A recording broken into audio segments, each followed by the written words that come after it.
আমি MBBS complete করেছি Dhaka medical college থেকে। তো আমি 42 বিসিএস এ সিরাজগঞ্জে বর্তমানে পোস্টিং।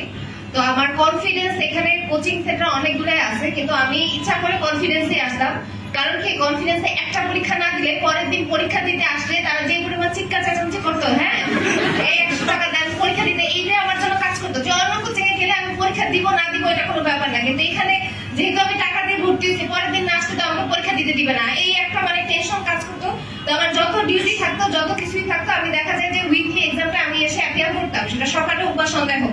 কারণ আমি দেখছি যে আমি পড়া আমার যতটা ইম্পর্টেন্ট, আমার মনে হয় পরীক্ষা দেওয়াটা তার চেয়ে বেশি ইম্পর্টেন্ট। আমি পড়লাম কিন্তু আমি একটা পরীক্ষাও দিলাম না। আমি এখানে 500 জনের মধ্যে আমার অবস্থান কি আমি সেটা জানলাম না, আমি কাটমার যেটা সেটা তুলতে পারলাম না, আমার সেই অ্যাক্সেসটা হলো না। আমার মনে হয় তাহলে পড়াশোনা পড়া বা ক্লাস করে কোনো লাভ নেই। তো আমার কাছে সব থেকে ইম্পর্টেন্ট এখানে মনে হয়েছে যে পরীক্ষাটা দেওয়া।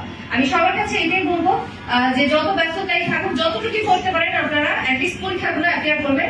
আর পরীক্ষাগুলো এই কোশ্চেন কিন্তু কমন, এমন না যে বিসিএস এ খুব কঠিন কোশ্চেন আছে। আপনারা কোশ্চেনগুলো আগেরগুলো দেখবেন, আগের কোশ্চেনগুলো অ্যাক্সেস করলে দেখবেন যে 100 থেকে 110টা কিন্তু একদম কমন কোশ্চেন এবং আগের থেকেই রিপিট করে। আর বাকি কয়েকটা কোশ্চেন 20 থেকে 30টা পিডিএফে টিকার জন্য সেগুলো কিন্তু একটু হার্ড করে। তা আমার মনে হয় যে এখানে যে শীট তার আগের কোশ্চেনগুলো অ্যাক্সেস করলে আর শুধুমাত্র এইটুকু পড়ার মধ্যে এখানে আমি কোচিং এ যতটুকু করলাম, আমার মনে হয় পড়ালেখা শুধু ততটুকুর মধ্যে সীমাবদ্ধ হলে হবে না, আপনার আরো অনেক কিছুতে ঘাটতে হবে।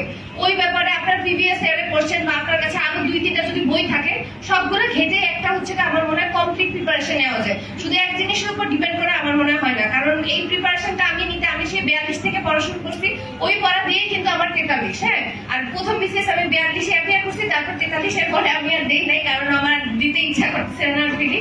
তো ওই তো বললাম যে একবার যে পড়া, ওই পড়াটাই কিন্তু আমার এই 1 বছর ধরে চলতেছে। আমি 1 মাস 2 মাসের কিন্তু পড়া না, বিসিএস এর জার্নিটা খুবই লেন্দি এবং ধৈর্য ধরে করতে হবে। এখানে আমার ধৈর্য হারা হলে হবে না। আর কোচিং এর সব থেকে ইম্পর্টেন্ট আমার যেটা মনে হয়, পরীক্ষাটা অ্যাপিয়ার করবেন আপনারা প্লিজ। আপনাদের যত কাজই থাকুক না কেন, যত ব্যস্ততাই থাকুক না কেন, পরীক্ষাটা এসে দিয়ে যাবেন।